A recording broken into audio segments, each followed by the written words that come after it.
ඔයාලා හැමෝවම ගොඩක් ආදරෙන් පිළිගන්නවා මගේ YouTube channel එකට. අරන් ආවේ හරිම ලේසියෙන් රසයට හදාගන්න පුළුවන් පොප්සිකල් එකක් ගැන. ඉතින් අපි බලමු කොහොමද මේක හදාගන්නේ කියලා. මේකට ඔයාලට ප්‍රධාන අමුද්‍රව්‍ය විදිහට කෙසෙල් ඕන වෙනවා. කෙසෙලුයි චොකලට් පවුඩරුයි තමයි ඕන වෙන්නේ.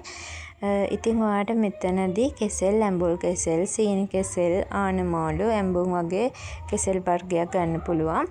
මම මෙතනදී අරන් තියෙනවා ඇඹුල් කෙසෙල් ගෙඩි 2ක්. ඊට පස්සේ ඒකටම මම එකතු කරගන්නවා චොකලට් පවුඩර් තේ හැඳි 2ක ප්‍රමාණයක්. ඊට පස්සේ සීනි ඔයාලට පුළුවන් රස අනුව එකතු කරගන්න. ඒ වගේම වැනිලා චුට්ටකුත් අපි එකතු කරනවා. ඊට පස්සේ මම එකතු කරන්නේ කිරි කෝප්පයක් එකතු කරන්න. ඊට පස්සේ මේ ටික හොඳට අපි බ්ලෙන්ඩ් කරගන්න ඕනේ. ඉතින් මේ ටික බ්ලෙන්ඩ් කරගත්තට පස්සේ ඔයාලට මෙන්න මේ වගේ මිශ්‍රණයක් තමයි ලැබෙන්නේ. මේක ටිකක් උකු මිශ්‍රණයක්. මේ විදිහට හොඳට කැට නැති වෙන විදිහට හොඳට මේක අපි බ්ලෙන්ඩ් කරගන්නත් ඕනේ. ඊට පස්සේ ඔයාලට පුළුවන් මේක මේ විදිහට කප් දෙකකට කප් වලට දාගන්න.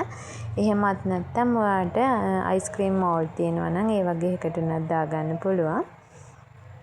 ඊට පස්සේ ඔයාලට කරන්න තියෙන්නේ මේක ෆ්‍රිජ් එකේ ෆ්‍රීසර් එකේ දාලා සෙට් වෙන්න තියන්න ඕනේ. සාමාන්‍යයෙන් පැය 5ක් 6ක් යනකොට මේක හොඳට සෙට් වෙනවා.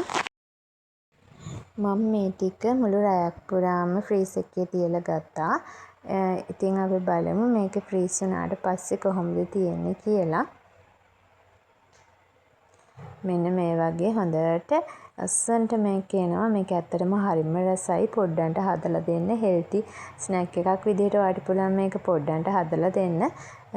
ඉතින් ඔයා මගේ channel එක තාම subscribe කරලා නැත්නම් subscribe කරන්නත් අමතක කරන්න එපා. අපි අලුත් වීඩියෝ එකකින් ආයෙත් හම්බ වෙමු.